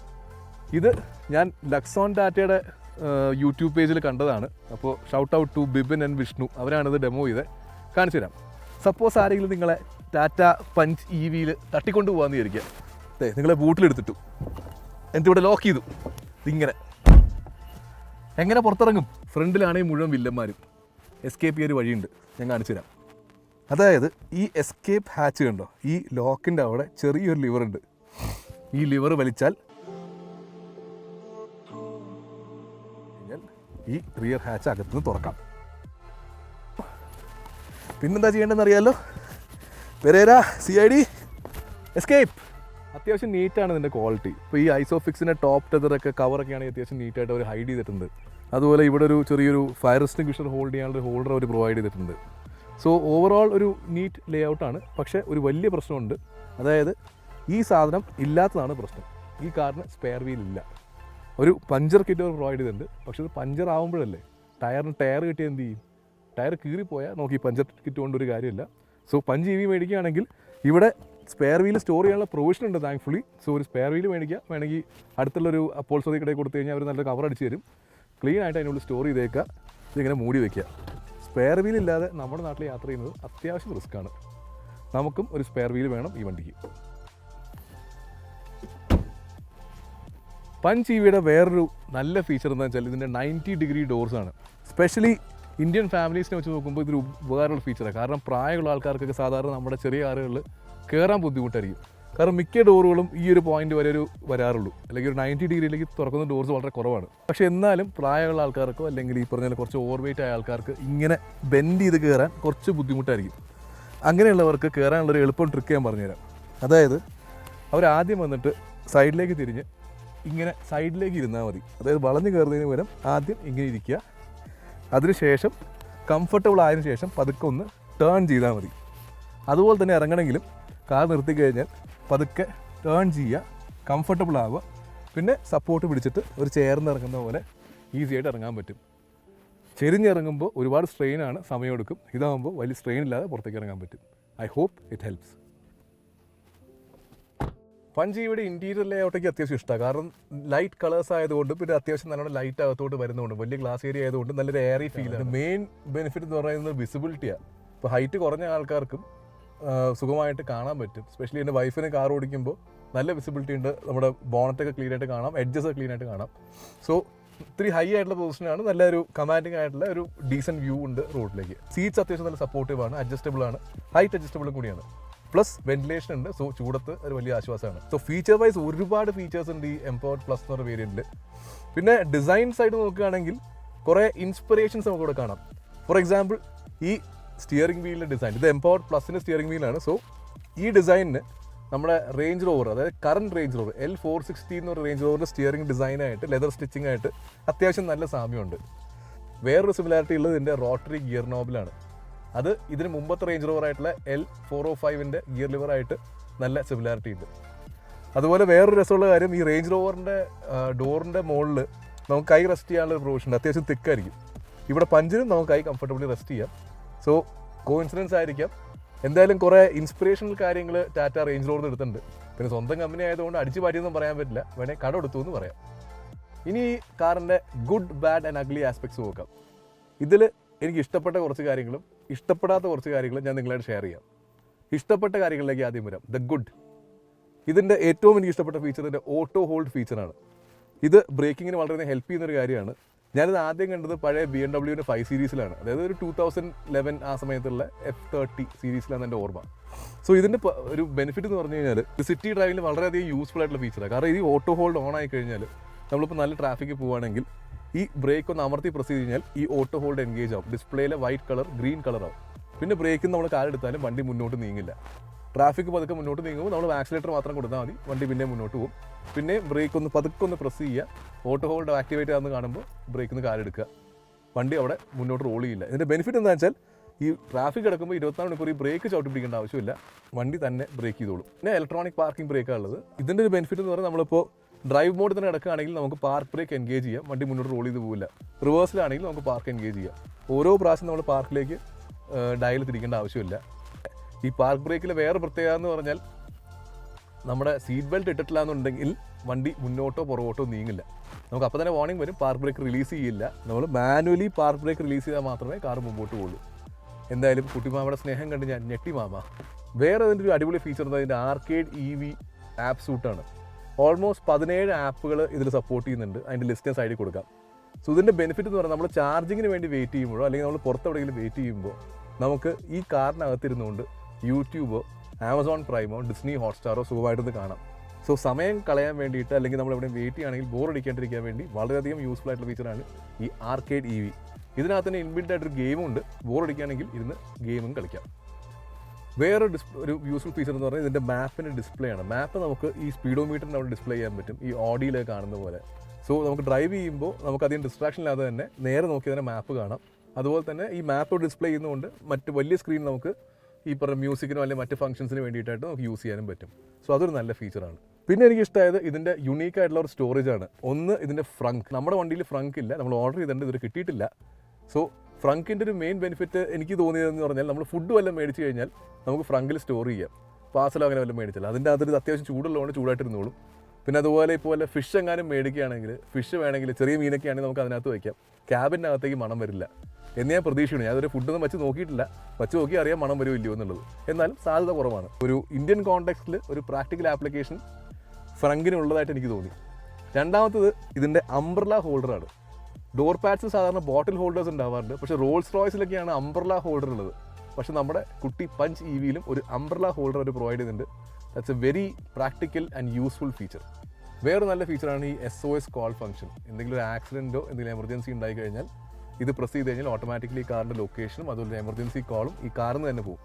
എനിക്ക് തോന്നുന്നു നേരത്തെ ഫോർഡ് എക്കോസ്പോർട്ടിലെങ്ങാണ്ട് ഈ ഫീച്ചർ ഉണ്ടായിരുന്നു തോന്നുന്നു, എനിക്ക് അത്ര ഉറപ്പില്ല. പക്ഷേ എന്തായാലും ടാറ്റ പഞ്ചിൽ അവർ ഈ ഫീച്ചർ ഇൻക്ലൂഡ് ചെയ്തിട്ടുണ്ട്, which is very useful, especially when there is an emergency. Good കഴിഞ്ഞു, ഇനി ബാഡ്. എനിക്ക് ഇഷ്ടപ്പെടാത്ത കുറച്ച് കാര്യങ്ങൾ. ഒന്ന്, ഇവൻ്റെ കരച്ചിൽ ഒരു രക്ഷയില്ല. സലീം കുമാർ പറയില്ലേ, അവൻ്റെ കരച്ചിൽ സഹിക്കാൻ പറ്റുള്ളൂ എന്ന്. നമ്മളിപ്പോൾ രാത്രി ജോലി കഴിഞ്ഞ് വീട്ടിലെത്തി, ലേറ്റാണ്, ചുറ്റുമുള്ളവരെ കിടന്നുറങ്ങി. നമുക്ക് ഗേറ്റ് തുറക്കണേ എന്ത് ചെയ്യും? സാധാരണ നമ്മൾ കാറിൻ്റെ കീ ആയിട്ട് പുറത്തിറങ്ങും. കാരണം ഇനി നമ്മളെങ്ങാനും കാറിൻ്റെ അകത്ത് കീ ലോക്കായി പോകേണ്ട ആവശ്യം, ഞാനൊക്കെ അങ്ങനെ ചെയ്യാറുണ്ട്. സോ കാറിൻ്റെ കീ ആയിട്ട് പുറത്തിറങ്ങുമ്പോൾ വണ്ടി ഓൺ ആണെങ്കിൽ നമ്മുടെ കാർ ചെറിയൊരു ബീപ്പ് സൗണ്ട് നമുക്ക് വരും. അപ്പോൾ കാറിൻ്റെ കീ ആയിട്ട് നമ്മൾ വണ്ടി ഓൺ ആക്കിയിട്ട് പുറത്തിറങ്ങുകയാണെങ്കിൽ കാർ ചെറുതായിട്ടൊന്ന് ബീപ്പ് ചെയ്യും, കീ പുറത്താണെന്ന് പറയാൻ വേണ്ടിയിട്ട്. സോ നമ്മുടെ ഇഗ്നിസിൻ്റെ ബീപ്പ് ഇങ്ങനെയാണ്, നമ്മുടെ ക്രെറ്റയുടെ ബീപ്പ് ഇങ്ങനെയാണ്. ഇതൊന്നും നാട്ടുകാർക്ക് വലിയ ശല്യമില്ലാത്ത ബീപ്പാണ്. ഇനി പഞ്ചിൻ്റെ ബീപ്പ് കേൾപ്പിച്ചു തരാം, കേട്ടോ. നമ്മുടെ വീട് മാത്രമല്ല, ചുറ്റുവട്ടത്തുള്ള എല്ലാ വീടുകളും ഈ ശബ്ദം കേട്ട് എണീറ്റോളും. സോ ടാറ്റ ഈ സൗണ്ട് കുറച്ചാൽ നന്നായിരിക്കും. ചിലപ്പോൾ സെറ്റിങ്സിൽ എന്തെങ്കിലും കാണുമായിരിക്കും, എനിക്ക് ഇതുവരെ കിട്ടിയിട്ടില്ല. ഞാൻ 2-3 പ്രാവശ്യം നോക്കി ഈ ബീപ്പിന് വേറൊരു സൗണ്ട് കൊടുക്കാൻ പറ്റുമെന്ന്, അറിയില്ല, ഉണ്ടെങ്കിൽ നല്ലത്. രണ്ടാമത്തത് ഇതിൻ്റെ 360 ക്യാമറയാണ്. 360 ക്യാമറയ്ക്ക് ഒരു ബ്ലൈൻഡ് സ്പോട്ട് മോണിറ്ററിംഗ് സിസ്റ്റം ഉണ്ട്. നമ്മൾ റൈറ്റ് സൈഡ് ഇൻഡിക്കേറ്റർ ഇടുമ്പോൾ അത് ഓട്ടോമാറ്റിക്കലി ഓൺ ആവും. നമ്മുടെ സ്ക്രീനിലാണ് ആ റൈറ്റ് സൈഡ് ഇൻഡിക്കേറ്റർ ആണെങ്കിൽ റൈറ്റ് മിററിലെ ക്യാമറ തെളിഞ്ഞു വരുന്നത്. സോ നമ്മൾ അത്യാവശ്യം ഹൈ സ്പീഡിൽ ഓടിക്കുകയാണെങ്കിൽ അത് കുറച്ച് ഡിസോറിയൻറ്റിംഗ് ആണ്. പ്രത്യേകിച്ച് എനിക്കൊക്കെ നോക്കുമ്പോൾ കുറച്ചൊരു യൂസ്ഡ് അല്ലാത്തത് കൊണ്ട് കുറച്ച് ബുദ്ധിമുട്ടായിട്ട് തോന്നി. പിന്നെ വേറെ ഗുണം എന്ന് പറഞ്ഞാൽ ആ ബ്ലൈൻഡ് സ്പോട്ട് മോണിറ്റർ വേണമെങ്കിൽ നമുക്ക് സെറ്റിങ്സിൽ പോയിട്ട് ഓഫ് ചെയ്ത് വെക്കാം. സോ വേണ്ടാത്തവർക്ക് അത് ഓഫാക്കാം, അല്ലാത്തവർക്ക് അത് ഉപകാരമുള്ള ഫീച്ചർ തന്നെയാണ്. സോ ടോട്ടലി ബാഡ് എന്ന് പറയാൻ പറ്റില്ല. പേഴ്സണലി എനിക്ക് അത് കുറച്ച് ബാഡായിരുന്നു. ഈ ക്യാമറ ടോപ്പിക് തന്നെ നിൽക്കുകയാണെങ്കിൽ റിവേഴ്സ് ക്യാമറയുടെ ലെൻസ് എനിക്ക് എന്തോ ഒത്തിരി ഒരു പ്രോപ്പർ ഫീൽ കിട്ടുന്നില്ല. കാരണം ഇപ്പോൾ നമ്മുടെ ഇഗ്നിസിൻ്റെ ക്യാമറ ഇങ്ങനെയാണ്, അത്യാവശ്യം ക്ലിയർ ആയിട്ടുള്ള വ്യൂ ആണ്. നമ്മുടെ ക്രെറ്റയുടെ ക്യാമറ ഇങ്ങനെയാണ്. ഇതെല്ലാം കുറച്ച് പഴയ വണ്ടി എന്ന് ആലോചിക്കണം. പക്ഷേ നമ്മുടെ പഞ്ച് EVയുടെ ക്യാമറ വരുമ്പോഴത്തേക്ക് കുറച്ചുകൂടി വൈഡർ ആയിട്ടുള്ള ഫീലാണ് കിട്ടുന്നത്. സോ നമുക്ക് ടൈറ്റ് സ്പോട്ടിൽ പോകുമ്പോൾ ഉള്ളതിനേക്കാളും കുറച്ചും കൂടി സ്പേസ് ഉള്ളതായിട്ട് എനിക്ക് തോന്നി. സോ കുറച്ചുകൂടി ബെറ്റർ അല്ലെങ്കിൽ കുറച്ചുകൂടി അക്യുറേറ്റ് ആയിട്ടുള്ള ഒരു ലെൻസ് യൂസ് ചെയ്യാമായിരുന്നു ടാറ്റയ്ക്ക് ഇതിൻ്റെ റിവേഴ്സ് ക്യാമറയ്ക്ക് വേണ്ടിയിട്ട്. ഇനി വേറൊരു ചെറിയൊരു പ്രശ്നം എന്ന് പറയാനുള്ളത് ഇതിൻ്റെ സീറ്റ് ബെൽറ്റ്സിൻ്റെ പ്രഷർ സെൻസറാണ്. സീറ്റ് ബെൽറ്റ് നമ്മൾ ചെറിയ ടിഷ്യൂ ബോക്സോ ഒരു ടവലോ വെച്ചാൽ തന്നെ പലപ്പോഴും റിയർ സീറ്റിലെ സീറ്റ് ബെൽറ്റ് സെൻസർ വർക്ക് ചെയ്യും അല്ലെങ്കിൽ അടിച്ചുകൊണ്ടിരിക്കും. സോ നമ്മളെന്താ ചെയ്യേണ്ടതെന്ന് വെച്ചാൽ എപ്പോഴും സീറ്റ് ബെൽറ്റ് കണക്ട് ചെയ്ത് വയ്ക്കും. പക്ഷേ ഒരു തരത്തിൽ ഇത് നല്ല ഫീച്ചറാണ്. കാരണം നമ്മുടെ നാട്ടിലെ ആൾക്കാർ അല്ലെങ്കിൽ സീറ്റ് ബെൽറ്റ് ഇടില്ല. ഇന്ത്യയിൽ പൊതുവേ ഒരു പ്രശ്നമുണ്ട്, എന്തെങ്കിലും റൂൾ ആയില്ലെങ്കിൽ നമ്മൾ ഫോളോ ചെയ്യില്ല. നേരത്തെ ഹെൽമെറ്റിന് ഒരു 100 രൂപ ഫൈനിലായപ്പോൾ ആരും ഹെൽമെറ്റ് വെക്കില്ലായിരുന്നു. പക്ഷേ ആ ഫൈൻ 500 രൂപയായപ്പോഴത്തേക്കും എല്ലാവരും ഹെൽമെറ്റ് വെച്ച് തുടങ്ങി. ഇന്നിപ്പോൾ ഫൈൻ ഉണ്ടെങ്കിലും ഇല്ലെങ്കിലും ആൾക്കാർ ഹെൽമെറ്റ് വെച്ചേ പുറത്തിറങ്ങാറുള്ളൂ. അതുപോലെ തന്നെ സീറ്റ് ബെൽറ്റിന് റെഗുലേഷൻ വരേണ്ട സമയം അതിക്രമിച്ചു. കാരണം ആൾക്കാർക്ക് എപ്പോഴും ഒരു ആക്സിഡൻറ്റിൻ്റെ ഇമ്പാക്റ്റിനെ കുറിച്ച് വലിയ ധാരണയില്ല. ഒരു 40 കിലോമീറ്റർ സ്പീഡിൽ പോകുന്ന കാറ് ആക്സിഡൻറ്റ് ഉണ്ടാകുന്ന ഒരു വിഷ്വൽ ഞാൻ കാണിച്ചു തരാം. അതായത് അതിൽ ആ കാറിനകത്ത് 2 പേര് സീറ്റ് ബെൽറ്റ് ഇട്ടിട്ടുണ്ട്, 2 പേര് സീറ്റ് ബെൽറ്റ് ഇട്ടിട്ടില്ല. സീറ്റ് ബെൽറ്റ് ഇടാത്ത ആളുകളുടെ ഇമ്പാക്റ്റിൻ്റെ ഫോഴ്സും സീറ്റ് ബെൽറ്റ് ഇട്ടവരുടെ ഫോഴ്സും നിങ്ങൾക്ക് കാണുമ്പോൾ മനസ്സിലാവും. അപ്പോൾ എപ്പോഴും ഓർക്കുക, കാറിൽ പോകുന്നുണ്ടെങ്കിൽ ഫ്രണ്ടിലാണെങ്കിലും ബാക്കിലാണെങ്കിലും നിർബന്ധമായിട്ടും സീറ്റ് ബെൽറ്റ് ഇടുക. നിങ്ങളുടെ ലൈഫ് അത് സേവ് ചെയ്യും ഉറപ്പായിട്ടും. ഇനി ടാറ്റയ്ക്ക് സീറ്റ് ബെൽറ്റ് ആയിട്ടൊരു ട്രാജിക് കണക്ഷൻ ഉണ്ട്. ടാറ്റയുടെ മുൻ ചെയർമാൻ സൈറസ് മിസ്ട്രി ഒരു കാർ ആക്സിഡൻറ്റിലാണ് മരിച്ചത്. അദ്ദേഹം സീറ്റ് ബെൽറ്റ് ഇട്ടിട്ടുണ്ടായിരുന്നില്ല, പിൻ സീറ്റിലായിരുന്നത്. അദ്ദേഹം സീറ്റ് ബെൽറ്റ് ഇട്ടിരുന്നില്ല. മുൻ സീറ്റിലിരുന്ന ആൾക്കാർ സീറ്റ് ബെൽറ്റ് ഇട്ടിരുന്നു, അവർ രക്ഷപ്പെട്ടു, അദ്ദേഹം മരിച്ചുപോയി. സോ ഒരു ട്രാജിക് കണക്ഷൻ ഉണ്ട്. അതുകൊണ്ട് ആവണമെന്നില്ല, പക്ഷേ ഈ സീറ്റ് ബെൽറ്റ് വാർണിംഗ് എപ്പോഴും നല്ലതാണ്. എപ്പോഴും ഫ്രണ്ട് സീറ്റിലുള്ളവർ മാത്രമല്ല, റിയർ സീറ്റിലുള്ളവർ സീറ്റ് ബെൽറ്റ് ഇടണം. So always buckle up. വീട്ടിലുള്ളവർ ചിലപ്പോൾ പ്രായമുള്ളവരൊക്കെ ചിലപ്പോൾ പറയും ഞാൻ സീറ്റ് ബെൽറ്റ് ഇടില്ല, എനിക്ക് ചൊറിയും, എനിക്ക് ശ്വാസം മുട്ടുന്നു. ഒന്നുമില്ല, ചൊറിച്ചിലുമില്ല, ശ്വാസം മുട്ടുമില്ല. സീറ്റ് ബെൽറ്റ് ഇടാതെ കാറ് മുമ്പോട്ട് എടുക്കില്ല എന്ന് പറയാം. അത്രേ ഉള്ളൂ.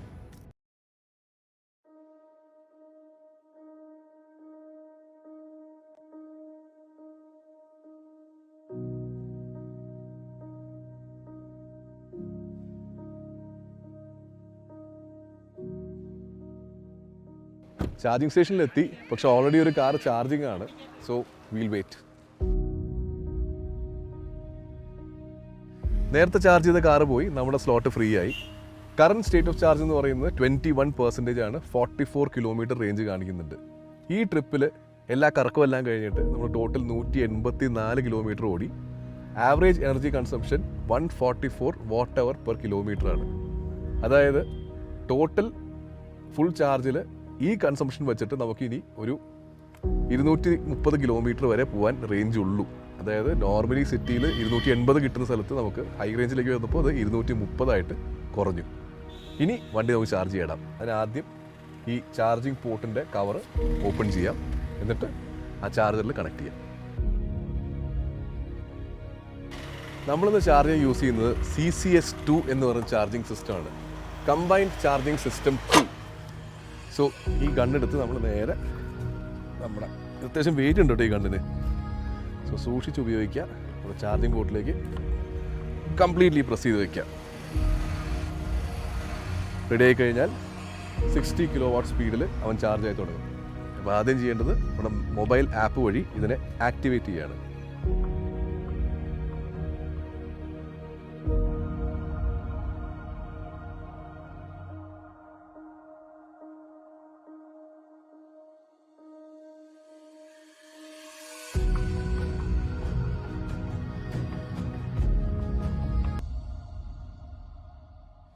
EV കാർ ഓണർഷിപ്പിൻ്റെ പ്രാക്ടിക്കൽ പ്രോബ്ലംസ് ആണ് ഇതൊക്കെ.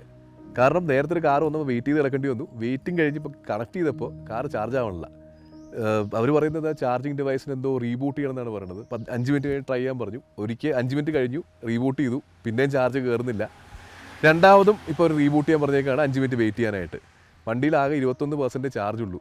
ഇത് ഇപ്പോൾ ഇടുക്കി ഡാമിൻ്റെ തൊട്ടുപുറത്താണ്. അടുത്തൊന്നും വേറെ ഒറ്റ ചാർജിങ് സ്റ്റേഷൻ ഇല്ല. ആകെ 44 കിലോമീറ്ററേ പോകുള്ളൂ. നല്ല ടെൻഷനുണ്ട്, എന്ത് ചെയ്യണമെന്ന് അറിയില്ല. സമയം 5:30 മണിയായി, രാത്രി ആവാറായി, വീട്ടിൽ തിരിച്ചെത്തണം. അപ്പോൾ നോക്കാം, ഇതൊക്കെയാണ് പ്രാക്ടിക്കൽ പ്രോബ്ലംസ്. ഈ ഇലക്ട്രിക് കാറിനെ ബാറ്ററിയെക്കുറിച്ച് ആൾക്കാർക്ക് ഒരുപാട് സംശയങ്ങളുണ്ട്. ഇലക്ട്രിക് കാറുകൾ സേഫ് ആണോ, അത് തീ പിടിക്കുമോ, പൊട്ടിത്തെറിക്കുമോ, അതുപോലെ വെള്ളമായിട്ട് എക്സ്പോസ്ഡ് ആയാലും ഇപ്പോൾ വെള്ളക്കെട്ടിക്കൂടെ ഓടിച്ചു കഴിഞ്ഞാൽ അത് അകത്തുള്ള ഇലക്ട്രിക്കൽ കോമ്പണൻസ് ഷോർട്ടായിട്ട് കത്തുപിടിക്കാൻ ചാൻസ് ഉണ്ടോ. അതുപോലെ തന്നെ അടുത്തൊരു വലിയ സംശയമാണ് ഈ ഇലക്ട്രിക് കാറിൻ്റെ ബാറ്ററി ലൈഫ് എന്ന് പറയുന്നത്. ശരിക്കും സാധാരണ ഇലക്ട്രിക് കാറിലേക്ക് ആൾക്കാർ അപ്ഗ്രേഡ് ചെയ്യാൻ പോകണു അല്ലെങ്കിൽ ചേഞ്ച് ചെയ്യാൻ പോകണമെന്ന് പറയുമ്പോൾ എല്ലാവരും സംശയം 5 വർഷം കഴിഞ്ഞാൽ ബാറ്ററി മാറേണ്ടി വരില്ലേ, എത്ര ബാറ്ററി ലൈഫ് കിട്ടും ശരിക്കും. അത് വേറൊരു കൺസേൺ ആണ്. മൂന്നാമത്തെ ഒരു കൺസേൺ ആണ് ഇതിൻ്റെ റേഞ്ച്. ഇപ്പോൾ ഫോർ എക്സാമ്പിൾ ഇപ്പോൾ നമ്മൾ ഇന്ന് തന്നെ കണ്ടു, നമ്മൾ സാധാരണ സിറ്റിയിൽ 280 കിലോമീറ്ററാണ് റേഞ്ച് കിട്ടാറില്ലേ. പക്ഷേ നമ്മൾ ഹൈ റേഞ്ച് വന്നപ്പോൾ 230 കിലോമീറ്ററേ റേഞ്ച് കിട്ടിയുള്ളൂ.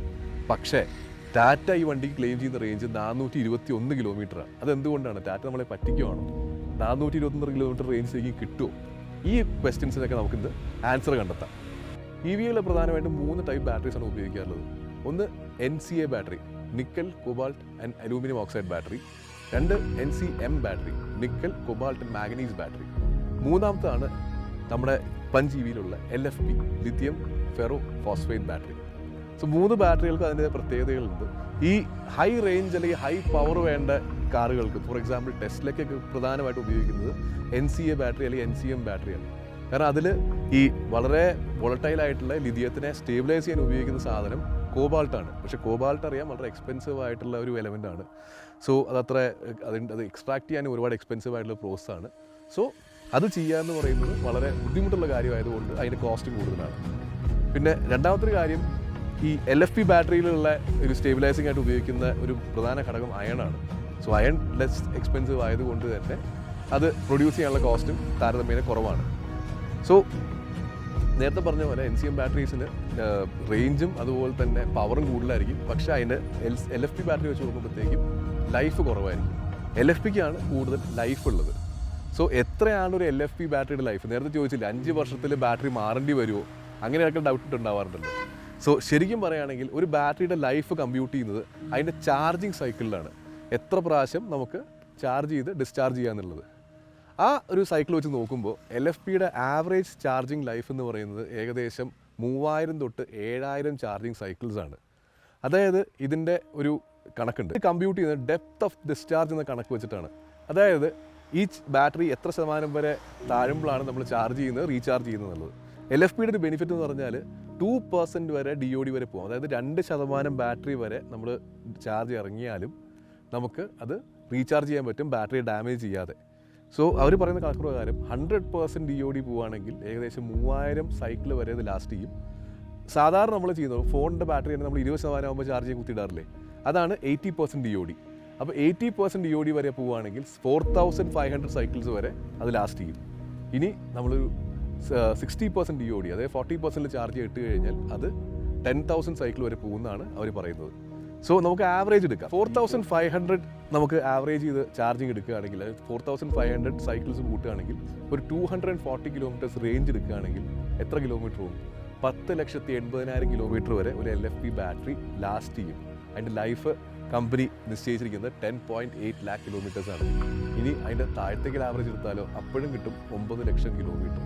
സോ ഒരു ശരാശരി ഇൻറ്റേർണൽ കമ്പഷൻ എഞ്ചിൻ്റെയൊക്കെ എത്രയോ മടങ്ങ് ഇരട്ടിയാണ് ഇതിൻ്റെ ആവറേജ് ലൈഫ്. സോ ഒരിക്കലും പേടിക്കേണ്ട, 5 വർഷത്തിൽ ബാറ്ററി ഒന്നും മാറേണ്ടി വരില്ല. ബാറ്ററി തീർന്നുകൊണ്ട് ഒരിക്കലും നിങ്ങൾക്ക് ഇലക്ട്രിക് കാർ മാറേണ്ടി വരില്ല. രണ്ടാമത്തെ കാര്യം ഇതിൻ്റെ സേഫ്റ്റിയാണ്.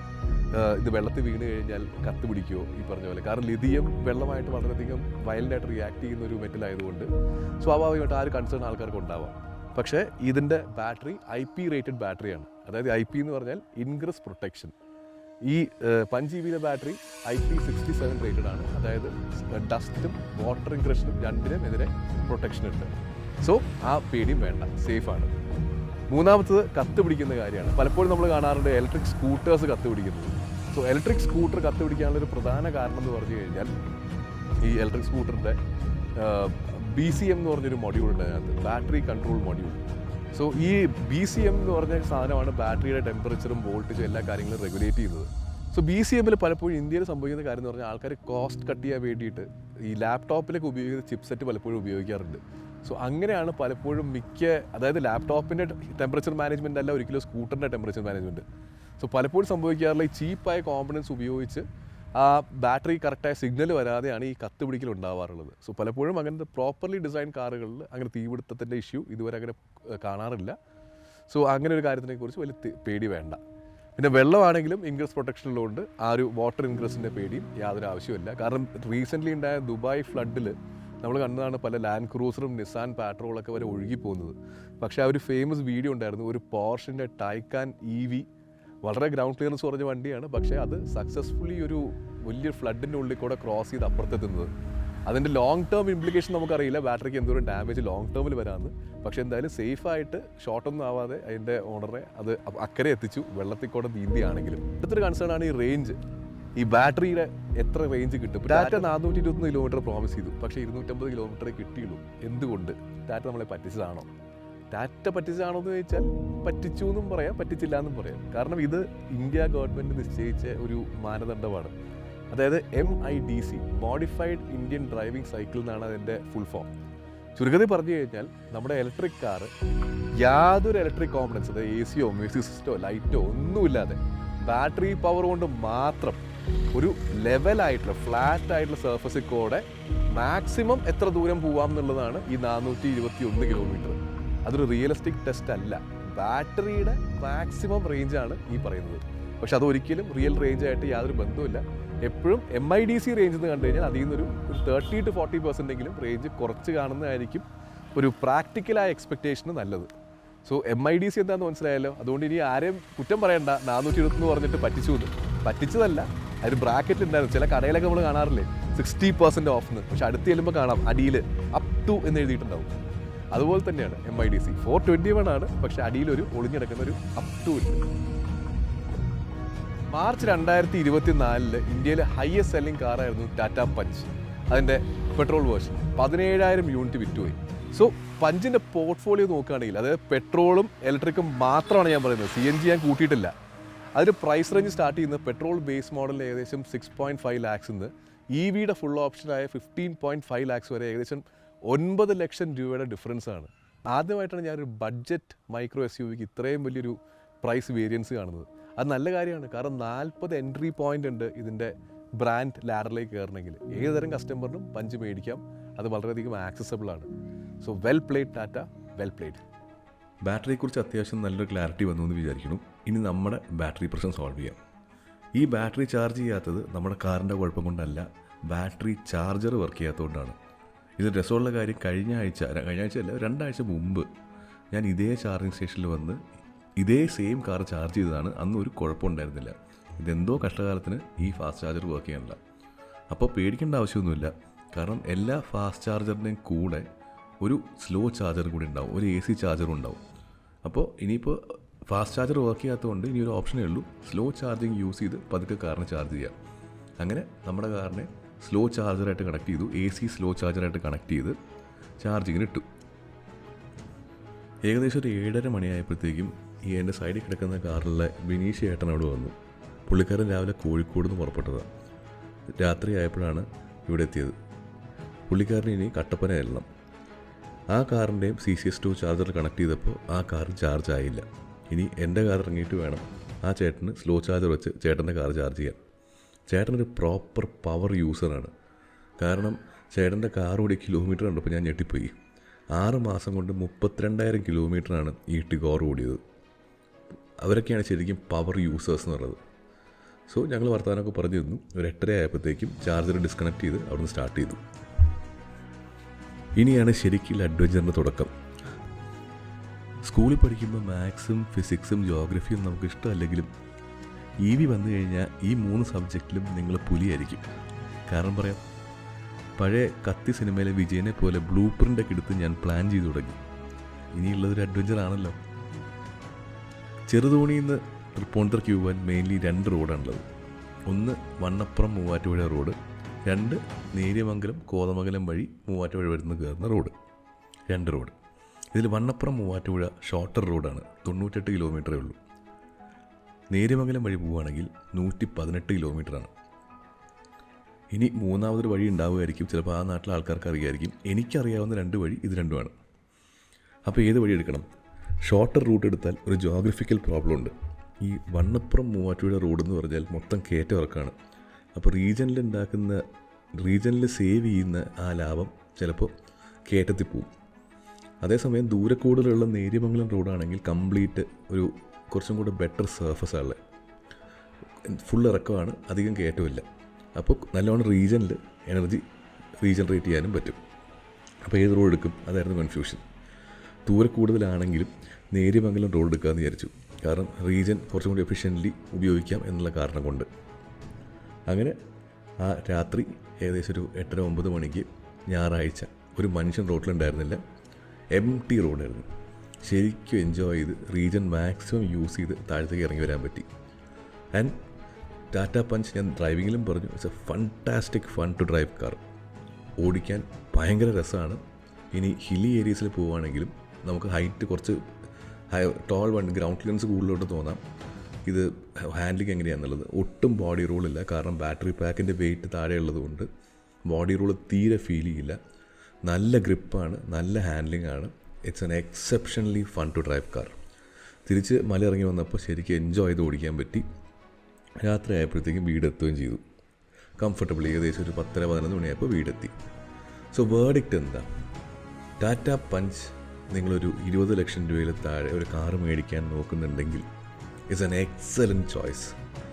ധൈര്യമായിട്ട് കൺസിഡർ ചെയ്യാവുന്നൊരു കാറാണ്. നമ്മളിപ്പോൾ ഏകദേശം 3000 കിലോമീറ്ററോളം ഉപയോഗിച്ചു. ഉഗ്രൻ എക്സ്പീരിയൻസ് ആണ് ഇതുണ്ടായിട്ടുള്ളത്.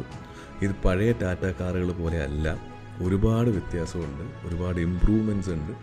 ഇത് ശരിക്കും അടുത്തൊരു ജനറേഷൻ ടാറ്റ കാറുകളുടെ ഒരു തുടക്കമാണെന്ന് വേണമെങ്കിൽ പറയാം.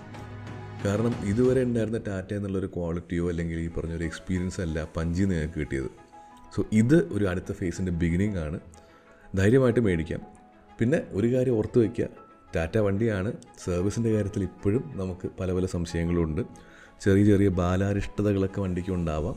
പക്ഷേ അത് ടാറ്റ ഓണർഷിപ്പിൻ്റെ ഭാഗമാണ്. അങ്ങനെ വലിയ കാര്യമായിട്ടുള്ള പ്രശ്നങ്ങളൊന്നും ഉണ്ടാവാൻ സാധ്യതയില്ല. ടച്ച് വുഡ് അങ്ങനെ തന്നെ ഇരിക്കട്ടെ. പക്ഷേ this is an excellent car. ധൈര്യമായിട്ട് മേടിക്കാം. സോ ഈ റിവ്യൂ നിങ്ങൾക്ക് ഇഷ്ടപ്പെട്ടു എന്ന് ഞാൻ വിചാരിക്കുന്നു. ഇതെൻ്റെ ഫസ്റ്റ് വീഡിയോ ആണ്. ഇഷ്ടപ്പെട്ടാൽ please like the video. And more importantly നിങ്ങളുടെ ഫീഡ്ബാക്ക് അറിയാൻ എനിക്ക് താല്പര്യമുണ്ട്. സോ നിങ്ങളൊന്ന് കമൻറ്റ് ചെയ്താൽ നിങ്ങൾക്ക് വീഡിയോ ഇഷ്ടപ്പെട്ടോ, എന്തൊക്കെ ഇമ്പ്രൂവ്മെൻറ്റ്സ് ആണ് ചെയ്യേണ്ടത്, ഈ കാര്യങ്ങളൊന്ന് കമൻറ്റ് ചെയ്ത് കഴിഞ്ഞാൽ ഒരുപാട് സന്തോഷമായിരിക്കും. Thank you so much for your time. ഇനി ഒരു അടിപൊളി കാറായിട്ട് വീണ്ടും കാണാം. See you again. Till then, drive safe. And always use seat belts. നേരത്തെ പറഞ്ഞ കാര്യം മറക്കണ്ട. കാറിൽ കയറുന്ന എല്ലാവരെ കൊണ്ടും സീറ്റ് ബെൽറ്റ് ഇടിക്കുക. ബൈ.